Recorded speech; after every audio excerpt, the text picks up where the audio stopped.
ব্যর্থতাপূর্ণ champions ট্রফির পর জিম্বাবুয়ের বিপক্ষেও হতশ্রী পারফরম্যান্সে বিব্রতকর পরাজয়। দেশের ক্রিকেট অঙ্গনে বইছে সমালোচনার ঝড়।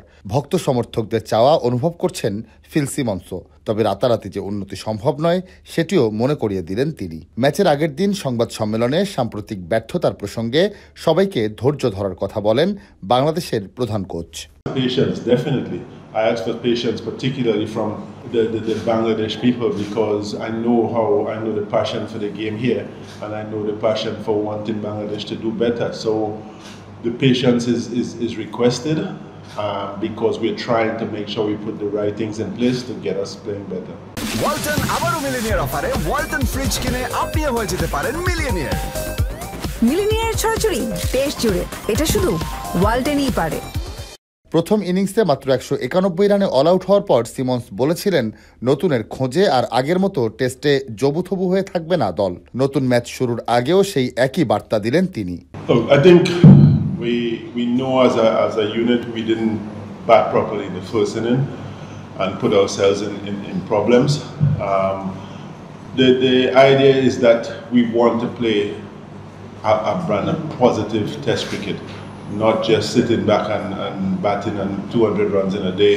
সিলেটের প্রথম টেস্টের 2 ইনিংসে আত্মহুতি দিতে দেখা গেছে বাংলাদেশের ব্যাটারদের। প্রথম ইনিংসে মাত্রা ছিল একটু বেশি। খেলোয়াড়দের এসব দুর্বলতা দেখিয়ে কড়া বার্তা দিয়েছেন Caribbean coach. You keep mentioning it in the press transition. It's going to take a little bit to get to where we want to be, but the message to them is that look, a few loose shots, there are a few soft dismissals, but we need to make sure that improves as we go along. We can't have it 1, 2, 3 tests now.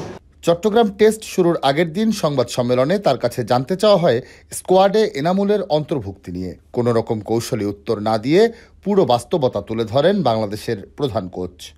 Well, it's not an ideal way, but the way how the competitions are set up here in Bangladesh, your 4-day competition plays later on in the year, so this is time for DPL, so we had no choice in that, and we know that the opening partnership has been giving us some problems for a while. অন্যদিকে গত অক্টোবরে বাংলাদেশের দায়িত্ব নেওয়ার পর নেতিবাচক ফলই বেশি পেয়েছেন সিমন্স।